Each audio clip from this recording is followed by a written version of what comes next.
मुझे ऐसी कुछ है नहीं। हाँ, सबसे पहले एक शब्द है, कौन सा शब्द है? बहुत ज्यादा शब्द सुना होगा, मैं तेरा बहुत ख्याल रखता हूँ। हमारे लड़कों का तो मेन ये शब्द है, ठीक है। किसी को भी बेवकूफ बनाना हो तो सबसे प्यारा शब्द है वो यही है, मैं तेरा ख्याल रखता हूँ। खुद का ख्याल हमें कभी नहीं रहता है, खुद का तो पता नहीं हमारा बनियान भी कहाँ पड़ा रहता है, आज तक नहीं मिला है, ध्यान रख लीजिएगा। लेकिन दूसरों को बहुत ज्यादा बोलते हैं। खैर ये सारे ख्याल है आपके, कुचामनी ख्याल है, शेखावटी ख्याल है, अल्लाह बख्शी ख्याल है, डपाली ख्याल है, हेला ख्याल है, कन्हैया ख्याल है, बहुत खतरनाक बैठ के दंगल है, और एक ये आपके तोरा कलंगी ख्याल है। स्पेशली ध्यान रख लीजिएगा, इसमें कोई बड़ी बात नहीं है, ठीक है। ख्याल रखता हूँ किसी न किसी को कहोगे स्पेशली, ठीक है। तो किसी न किसी के बारे में जो भी वर्णन किया गया है वो आपके यही है, शब्द कहलाता है। कौन सा शब्द कहलाता है? क्या कैसा वर्णन हो सकता है, ध्यान रख लीजिएगा। तो उसकी टेस्ट, पसंद नापसंद वगैरह जो भी बताते हो स्टेज पर, वो ख्याल कहलाता है। धार्मिक कैरेक्टर हो सकता है, पौराणिक कैरेक्टर हो सकता है, या फिर लोक देवी देवताओं की कहानी हो सकती है, ध्यान रख लीजिएगा, ठीक है। अब इसमें हर चीज में, चाहे कुचामणी ख्याल हो, शेखावटी ख्याल हो, अल्लाह बख्शी ख्याल हो, जब भी मैं तेरा ख्याल रखता हूँ ऐसी बात करते हैं तो इसमें कुल कैरेक्टर कितना होता है आपके? 2 कैरेक्टर होते हैं। तो ख्यालों में भी आपके कैरेक्टर पाए जाएंगे। कितना कैरेक्टर पाए जाएंगे भाई आपके? 2 कैरेक्टर पाए जाएंगे, ठीक है। इसमें एक कैरेक्टर बड़ी बड़ी फेंकेगा, उसको कहा जाता है का उस्ताद। क्या कहा जाएगा? उस्ताद। मतलब मुखिया होगा, उसको कहा जाएगा उस्ताद। एक हूं, हाँ और फिर धीरे से मम्मी पास में यो कहेगी। ध्यान रख लीजिएगा, इसको कहा जाता है होकारा भरने वाला, हलकारा। क्या कहा जाता है? हलकारा कहा जाता है, ठीक है, ध्यान रख लीजिएगा। तो 2 हमेशा इसमें कैरेक्टर मिलेंगे, और 2 कैरेक्टर जैसे ही मिलेंगे, मेरा बंद हो गया, बढ़ में जाने दो इसको, तो मैं डायरेक्टली पढ़ाने वाला आदमी हूँ। तो कहा जाता है कि 2 हमेशा कैरेक्टर मिलेंगे, और जब भी 2 कैरेक्टर मिलेंगे तो स्पेशली ये ख्याल मिलेगी। इसमें एक मैन होगा, वो उस्ताद कहलाएगा, दूसरा जो हुकारा भरने वाला होगा उसको आपके हलकारा कहा जाएगा। क्या कहा जाएगा? हलकारा कहा जाएगा, ठीक है। अब नेक्स्ट आगे देखो, ये ख्याल है, आप जो फोन पर करते हैं वही यहाँ पर भी है स्पेशली, लेकिन यहाँ पर मंचन करना है। तो आज सुबह से ऐसा ही करा, अच्छा लाइट थी नहीं, यही समस्या है, सबसे बड़ी समस्या यही है। अब लाइट आएगी नहीं, या फिर लाइट रहती नहीं है अपने यहाँ पर। एक तो तुम गाँव में रहते हो मैं तो मान सिटी में रहता हूँ, जैसी सिटी तो हमारे कहीं मिलती नहीं है। खैर छोड़िएगा। तो जैसे ही आप 2 कंडीशन में 2 पात्र हो, इसमें तमाशा और इसमें डिफरेंट क्या है मैन। तो ये हाँ हूँ वाले जो चीजें होती है वो शादी से पहले होती है, शादी से के बाद में? पहले। बाद में तो सीधा सीधा आंसर होता है बोल। नहीं बोले तो कट फॉर और रख दिया जाता है, ठीक है। हमारे पुरुषों जैसा स्वार्थी कोई इस दुनिया में बड़ा ही नहीं है। सबसे ज्यादा अगर कोई स्वार्थी कौम रही है तो वो पुरुष है, ध्यान रख लीजिएगा, ठीक है। उनको किसी भी चीज से कोई मतलब नहीं है, ध्यान रख लीजिएगा। बस उनको अपने स्वार्थ से मतलब होता है, और स्वार्थ से मतलब होता है तो वो यही चाहता है किसी न किसी तरह से मेरी शादी हो जाए। एक मेन मकसद हमारा यही होता है, और जैसे ही शादी हो जाती है इसके बाद हम सब कुछ भूल जाते हैं, बाढ़ में जाए अब तो राजा है वो।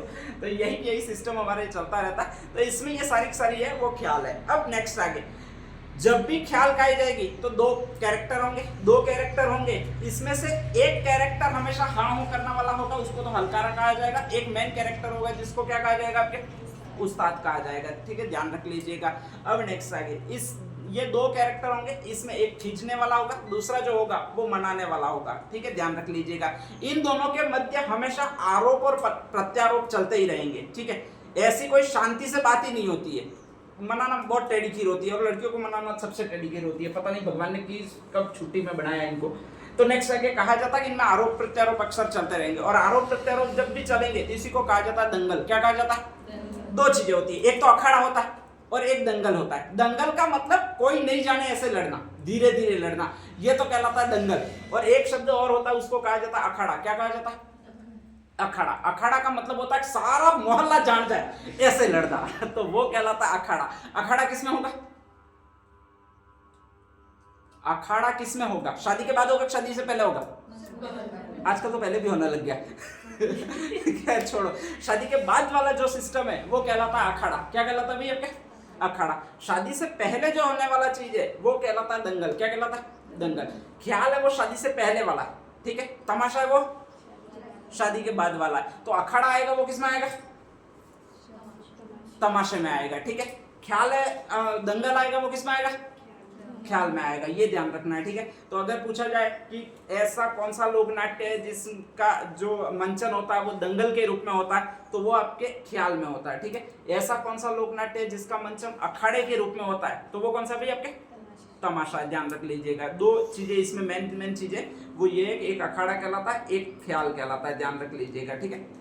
अब नेक्स्ट आगे इसमें है क्या, तो एक्चुअल में पहली जो ख्याल है वो आपकी एक ख्याल कहलाती है जिसका नाम है तुर्रा कलंगी, ध्यान रख लीजिएगा। तुर्रा कलंगी में है क्या, तो कहा जाता है कि आपके स्पेशली एक चंदेरी नामक राज्य जस्ट मेवाड़ के पास है, वहां के एक राजा थे, उनका नाम तुकनगीर था। कौन सा था, तुकनगीर था, हिंदू राजा थे, लेकिन वहां पर मालवाई जस्ट पास में पड़ता है, और जब मालवा पास में पड़ता है तो मालवा में सारे के सारे मुसलमान रहते हैं। दो कम्युनिटी आपके यहाँ पर हो जाती है, एक तो हिंदू कम्युनिटी है, एक कौन सी कम्युनिटी है, मुस्लिम कम्युनिटी है। जब भी और हिंदू और मुस्लिम इकट्ठे रहेंगे तो क्या होगा, दंगे होंगे, बाकी कुछ नहीं हो सकता, ध्यान रख लीजिएगा, ठीक है। अब एक्चुअल में हिंदू के साथ साथ कई और कम्युनिटी रहेगी स्पेशली, कि जैन रहेंगे, बौद्ध रहेंगे, सिख रहेंगे, कोई फर्क नहीं पड़ेगा। लेकिन जैसे ही कहा जाता है हिंदू के साथ दूसरी मुस्लिम कम्युनिटी इकट्ठी हुई तो वहां पर 100% दंगे ही होंगे, ठीक है, ध्यान रख लीजिएगा। तो ऐसी कंडीशन में कहा जाता है कि वहां पर हर रोज दंगे हो जाते थे। जब हर रोज दंगे हो जाते थे तो वहां के राजा बहुत ज्यादा परेशान हुए। राजा का नाम है तुकनगीर, बहुत परेशान हुआ और उन्होंने सोचा कि तुम रोज लड़ाते हो, गलियों में कोई पत्थर मार देता है, उधर से कोई लकड़ी देकर चला जाता है, और इस तरह से भयंकर लड़ाते हो, इससे मिलता क्या। अगर तुमको लड़ाना ही है तो मैं एक आपको स्पेशली क्रिएटिविटी देता हूँ, और क्रिएटिविटी ये देता हूँ तुम काव्य के माध्यम से लड़ाओ। काव्य के माध्यम से का मतलब अपने यहाँ पर काव्य के माध्यम से लड़ाना का मतलब शादी ब्याह में गीत गाना होता है, ठीक है। एक पक्ष गीत गाता, दूसरा पक्ष उसको छोड़ता है, वैसे वैसे तुम लड़ा। तो ये बहुत बढ़िया सिस्टम हो गया, यूं कहा गया। तो कहा जाता है कि इस तरह से काव्य के माध्यम से ये दोनों पक्ष थे वो धीरे धीरे लड़ाने लगे, ठीक है, ध्यान रख लीजिएगा। जो तुकनगीर है वो हिंदू पक्ष है, और हिंदू पक्ष वाले जितने भी है उनको कहा तुमको स्पेशली कपड़े पहनने, तुम्हारे धर्म वाले, अपने धर्म वाले कपड़े कौन से, भगवा, भगवा का मतलब केसरिया कपड़े पहनने, ठीक है। उनको कहा गया तुम्हारे मुस्लिम धर्म वाले कपड़े पहनने, कौन से हो जाएंगे, हरे रंग के, ठीक है, ध्यान रख लीजिएगा।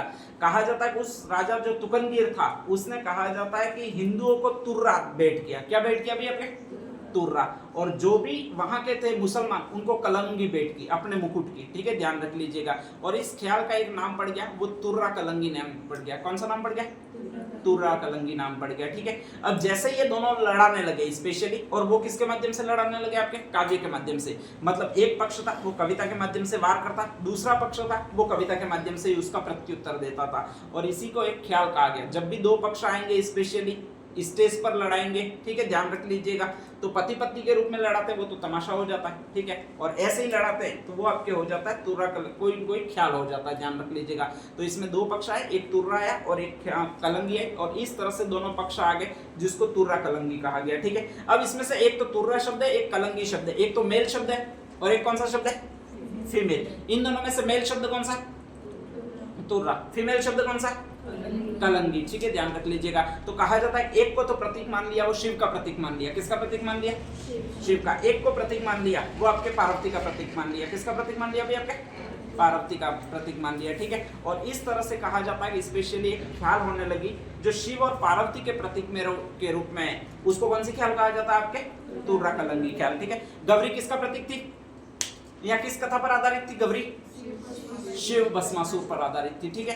तुर्रा कलंगी ख्याल किस की प्रतिक्रिया किस कहानी पर आधारित है, आपके शिव पार्वती पर आधारित है, ध्यान रख लीजिएगा। शिव फिर भस्मासुर पर आधारित नहीं है, नहीं तो फिर गलत कराओगे, ठीक है, ध्यान रख लीजिएगा। और कहा जाता है फिर तुर्रा कलंगी ख्याल में आपके स्पेशली ये राजा है जिसका नाम ये चंदेरी का तुकनगीर, उसी ने कहा जाता है इस तरह से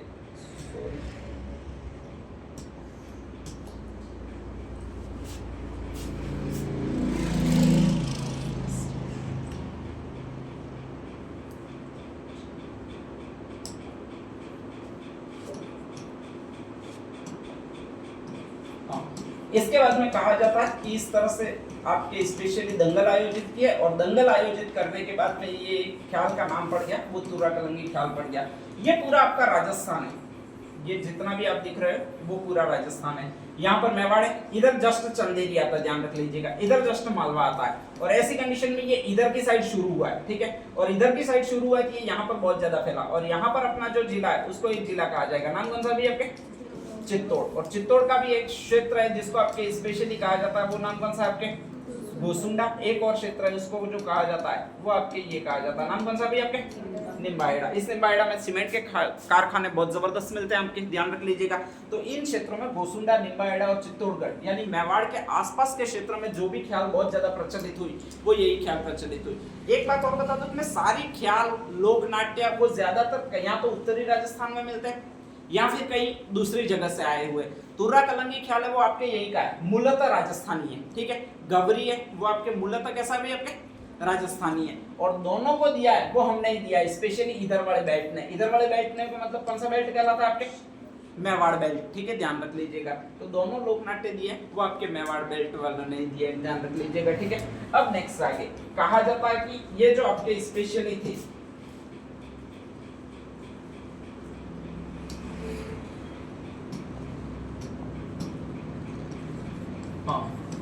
ये आपके स्पेशली दोनों व्यक्ति है, इसमें से एक तो तुकनगीर है और एक नेक्स्ट आगे मुस्लिमों का जो मैन था वो मुसलमान है, वो अल्लाह को ही मानते हैं। तो यहाँ पर एक नेम आता है और वो जो आता है वो आपके ये आता है, नाम कौन सा भी आपके, शाह अली। तो इसके प्रवर्तक है वो महाराजा तुकनगीर है एक तो, और एक और है वो मुस्लिमों का शाह अली है, ठीक है।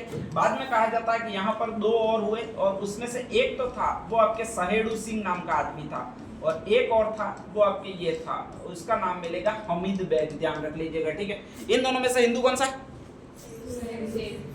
तुर्रा का प्रतीक कौन सा हो जाएगा, सहेड़ू सिंह, ठीक है। मुसलमान कौन सा है, हमीद बेग, ध्यान रख लीजिएगा, ठीक है। और मुसलमान अगर हमीद बेग है तो कलंगी का प्रतीक कौन सा हो जाएगा भैया आपके, शाह अली के अलावा सेकंड नंबर वाला ये कौन सा हो जाएगा भैया आपके, हमीद बेग हो जाएगा, ठीक है। तो कहा जाता है हमीद बेग, ये सहेड़ू सिंह, इन्होंने फिर नेक्स्ट आगे सेकंड जनरेशन में इन्होंने चित्तौड़ में इसको बहुत ज्यादा प्रसिद्ध किया, बहुत ज्यादा इसको फैलाया।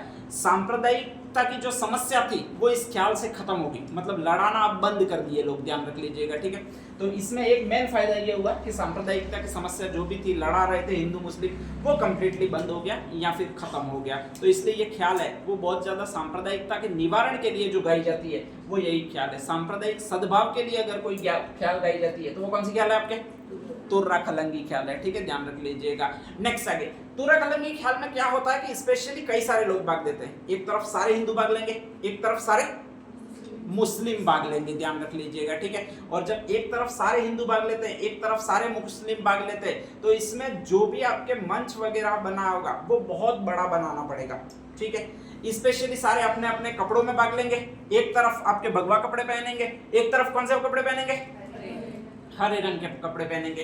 तो दो कलर का मिश्रण होगा, बाकी किसी में कौन से कपड़े पहनने वो है ही नहीं, ठीक है। तो यहाँ पर दो वो भी फास्ट कलर है दोनों, ध्यान रख लीजिएगा, जो दूसरों को दूर से आकर्षित करते हैं ऐसे कलर है। तो यहाँ पर एक चीज और बहुत ज्यादा आती है, एक सज्जा होती है, और वो कौन सी सज्जा होती है भाई आपके, मंच सज्जा, ठीक है, ध्यान रख लीजिएगा।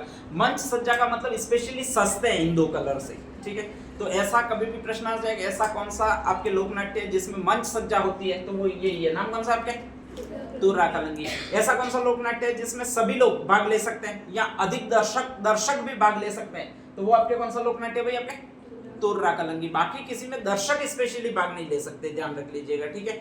और ऐसा कौन सा लोकनाट्य है जिसमें सर्वाधिक व्यक्ति भाग ले सकते हैं, तो वो उसका भी आंसर यही है, कौन सा भी आपके, तुर्रा कलंगी, ध्यान रख लीजिएगा। कहा जाता है कालांतर में 3 तरह के तुर्रा कलंगी ख्यालों में और कहानियों को इस आपके स्पेशली मिक्स किया गया, और उसमें से एक कहानी ये बहुत ज्यादा चलती है अभी ख्याल में, वो आपके ये होती है राजा मोर ध्वज का चरित्र वाली ख्याल, ठीक है। एक और चलती है वो आपके ये चलती है स्पेशली, और उसका नाम है एक की गाथा, नाम कौन सा भी आपके, हरिश्चंद्र की गाथा। अब ये तो आपने सुन रखी होगी, राजा हरिश्चंद्र कौन था, सत्यवान राजा हरिश्चंद्र था। अच्छा किया क्या था, अरे फेमस क्यों हरिश्चंद्र, राज्य दान में दे दिया था और उसका बेटा मर गया था, ठीक है। उसके पास भूमि वगैरह थी ही नहीं, ध्यान रख लीजिएगा। फिर उसको चांडाल की नौकरी दी थी, जिसको दान में दिया, ठीक है, ध्यान रख लीजिएगा। उसने कहा था कि तेरे पास राज्य रहा ही नहीं, तुझे कुछ ना कुछ काम करना पड़ेगा, तो मैं तुझे चंडाल की नौकरी देता हूँ। चंडाल कौन कहलाता है, जो शमशान घाट में पैसे लेकर शवों को जलाने का काम करता है वो कहलाता है चंडाल। कौन कहलाता है भैया आपके? चंडाल, ध्यान रख लीजिएगा, ठीक है। तो इसको नौकरी मिली थी, वो शवों को जलाने की मिली थी शमशान घाट में स्पेशली। और कहा जाता है उस समय उसका बेटा मर जाता है और बेटे को लेकर जाती है उसकी पत्नी, तो चंडाल पैसे लेता है फिर शवदाह करने देता है, ये सिस्टम था। तो कहा जाता है कि उसको जिसने नौकरी पर रखा था उसके पास मासिक बंदी थी कि भाई एक शव आएगा, तुझे 10 रुपए लेने, ठीक है, और 10 रुपए मेरे पास जमा करवाने, फिर ही तू जला सकता है, ध्यान रख लीजिएगा। तो ऐसी कंडीशन में कहा जाता है कि मुझे रकम दो तो ही मैं इसको जलाने दूंगा, क्योंकि मैं नौकरी पर हुई हूँ। आपने खुद के बेटे को भी नहीं जलाने दिया, फिर भगवान प्रसन्न हो गए। पहले जमाने में ऐसा होता था भगवान प्रसन्न हो जाते थे, ठीक है। आपके जमाने में ऐसा करे तो वो महामूर्ख इंसान है, ध्यान रख लीजिएगा। ऐसी कोई कॉन्सेप्ट होता ही नहीं है, मैं पहले ही बता रहा हूँ, ऐसा कोई कॉन्सेप्ट होता ही नहीं है कि आप इतना ज्यादा अहित करके ऐसे सत्यवान बन जाओ ठीक है, क्योंकि कॉन्सेप्ट नहीं है तो मतलब नहीं है। ऐसा नहीं है कि आप सत्यवान हो ही नहीं, वैसे तो होते ही नहीं हो। मम्मी पापा से 10 बार झूठ बोल देते हो दिन में, कहानी कहीं काम आती ही नहीं है। वो पढ़ाने के लिए दूसरी तीसरी के बच्चों को पढ़ाओ तो अच्छी भी लगती है कि सत्यवान राजा हरिश्चंद्र था, उसने ऐसा ऐसा किया था, ठीक है। ऐसी कहानियों पर ध्यान नहीं देना। मैंने एक है वो आपके एक और शानदार नाम है और वो है मोर ध्वज का चरित्र, ठीक है, ध्यान रख लीजिएगा। अब ये मोर ध्वज कौन है? तो ये कहा जाता है महाभारत कालीन व्यक्ति है, स्पेशली कृष्ण का अनुयायी है। कृष्ण के 2 अनुयायी बहुत ज्यादा फेमस हुए, इसमें एक तो अर्जुन है और एक ये राजा है जिसका नाम है मोर ध्वज, ठीक है। तो आपके कृष्ण के 2 शिष्य हैं, कृष्ण को मानने वाले 2 शिष्य हैं, जिनमें से एक तो आपके हैं वो आपके मोर ध्वज है और दूसरा जो है वो कौन है भाई आपके? अर्जुन है, ठीक है। हमेशा ज्यादा कृष्ण के साथ रहा है वो अर्जुन रहा है, और जब किसी के साथ ज्यादा अपन रहते हैं तो ऐसा लगता है कि उसके सबसे बड़े भक्त है वो हम ही है। कृष्ण को, अर्जुन को बार बार लग रहा है कि अगर कृष्ण का सबसे बड़ा भक्त है तो वो मैं ही हूँ, मतलब अर्जुन ही है, ठीक है, ध्यान रख लीजिएगा। और ऐसी कंडीशन में वो है तो कोई बात नहीं, खुद मान रहा है तो कोई बात नहीं, लेकिन हर बार कृष्ण को बताना भी चाह रहा है, मतलब बता भी रहा है कि कृष्ण को इनडायरेक्टली इंडिकेट कर रहा है कि तुम्हें पता है तुम्हारा सबसे बड़ा प्रिय कौन है ताकि कृष्ण कहे कि तू ही मेरा सबसे प्रिय है। फिर बता रहा है कि तुम्हें पता है कि तुम्हारी सबसे ज्यादा भक्ति कौन करता है, ठीक है। ये वैसी बात हो जाती है जैसे आपके भी जीवन में आती है, ध्यान रख लीजिएगा। या फिर आएगी, तुम्हें पता है तुम्हें सबसे ज्यादा प्रेम कौन करता है? मैं, यूं कहे गाड़ी हो ये क्या। तो नेक्स्ट आगे कहा जाता है कि ऐसा कैसा एक कैरेक्टर है जिसका नाम अर्जुन है, बार बार साला हड़ी करता ही रहता है और हड़ी करता रहता है। कृष्ण खतरनाक आदमी है, ठीक है। कृष्ण ऐसा नहीं है आसानी से मान ले, ध्यान रख लीजिएगा। वो अपने जैसा है ही नहीं कि तू है यूं बोल दे, या फिर दूसरों को प्रसन्न करने के लिए या फिर सामने वाले को प्रसन्न करने के लिए कुछ कह दे। तो ऐसी कंडीशन में एक दिन अकस्मात ये पूछता है कि तुम्हें पता है तुम्हारा सबसे बड़ा भक्त कौन है, या फिर तुम्हें सबसे ज्यादा चाहता कौन है, यूं, ठीक है। तो कृष्ण कहता है डायरेक्टली, वो बोलता भी नहीं है, तुम्हें पता है तुम्हें सबसे ज्यादा चाहता कौन है? कृष्ण बोल देते मोरध्वज, ठीक है। कृष्ण, ये अर्जुन है वो बनना जाता है कि ऐसा कैसे तुम बोल रहे हो, ठीक है, सबसे ज्यादा मैं चाहता हूँ, ठीक है, और तुम किसका नाम ले रहे हो भाई? आपके मोरध्वज का नाम ले रहे हो। ये कौन सा मोरध्वज है फिर? तो नेक्स्ट आगे कहा जाता है कि यही आपके चलता रहता है, कृष्ण बनना जाता है, और कृष्ण जैसे ही बनना जाता है तो कहा जाता है कि तुरंत वो कहता है कि मैं किसी भी कंडीशन में परीक्षा देने के लिए तैयार हूँ। सबसे अगर ज्यादा इस दुनिया में कोई तुम्हें चाहता है तो वो मैं हूँ, मतलब अर्जुन है। अब कृष्ण कहते हैं कि चलो परीक्षा ले लेता हूँ, ठीक है। अकस्मात कहा जाता है एक दिन दोनों सम्मिलित रूप से आ जाते हैं, और जब दोनों सम्मिलित रूप से आ जाते हैं तो कहा जाता है कि कृष्ण आदेश देते हैं कि मैं तुम्हें आदेश देता हूँ महाभारत का युद्ध जीतना है, और ऐसी कंडीशन में तुम्हारे पुत्रों की बलि आवश्यक है, ठीक है। और जब बलि आवश्यक है तो तुम्हें अपने पुत्रों की बलि देनी है, और बलि देनी है तो ऐसी कंडीशन में कहा जाता है मोरध्वज है वो अपने पुत्र की बलि दे देता है, ठीक है। रोते हुए देता है, बहुत ज्यादा उसमें लिखा हुआ है, विरह रस बहुत ज्यादा है कि वो अपने पुत्र की रोते हुए बलि देता है। पहले हाथ काटता है, फिर पैर काटता है, फिर जैसे जैसे नॉर्म्स होते हैं वैसे वैसे बलि देता है। अर्जुन नट जाता है, ठीक है, कहता है तुम्हारा तो कोई भरोसा नहीं है, जैसे ही मैं बलि दूं और बाई चांस तुमको ये दो कि हे पार्थ यहाँ पर मैं ही आत्मा हूँ, सारे ही अंश मेरे हैं, तुम्हारा था ही कौन जो तुम इसके लिए विलाप कर रहे हो, तो फिर मैं मेरे बेटे से हाथ तोड़ दूंगा, ठीक है। और ऐसी कंडीशन में कृष्ण समझाते हैं कि देखो मोरध्वज है जिसने मेरे कहने पर ये काम भी कर दिया, तुम नहीं कर पाए, ठीक है। और इससे सिद्ध होता है कि मोरध्वज जी सबसे मेरा प्रिय भक्त है। बाद में कहा जाता है कि उसको जिंदा कर दिया जाता है, तो वो भी मैंने फिर कहा कि कौन थे सामने? कृष्ण थे, ठीक है, ध्यान रख लीजिएगा। अभी की चाहत में ना जान देनी है ना अंगुली काटनी है, नहीं तो सामने फिर कृष्ण नहीं है, और कृष्ण नहीं है तो वापस पाटे बांधने पड़ेंगे क्योंकि वो हाथ ऐसे घुमाएंगे सही होगी नहीं। तो ऐसी कंडीशन में ऐसा करना नहीं है। ये काल कहानियां जो भी है वो सिर्फ सत्य आपके युग था, सत्य युग था, तब के लिए सही थी, ठीक है। अभी के लिए सही नहीं है। इतनी कहानियां जितनी भी अपन चरित्र पर लेते हैं उतनी सही कहानियां है नहीं, ध्यान रख लीजिएगा। तो ऐसी कभी भी टेस्टिंग मत दीजिएगा कि मैं जहर का प्याला पी सकता हूँ, पी लोगे तो साले मर जाओगे। तो यही आपका एक ध्वज चरित्र है, जिसको कौन सी चरित्र कहा जाता है, मोर ध्वज चरित्र, और वो सबसे ज्यादा फेमस हुआ है वो इसी ख्याल में फेमस हुआ। कौन से ख्याल में फेमस हुआ भाई आपके? तुर्रा कलंगी ख्याल में फेमस हुआ है, ठीक है, ध्यान रख लीजिएगा। तो यही आपके तुर्रा कलंगी में ख्याल में याद रखना है कि इसमें से कौन कौन से पॉइंट थे। नेक्स्ट हेडिंग डाल दीजिएगा तुर्रा कलंगी ख्याल।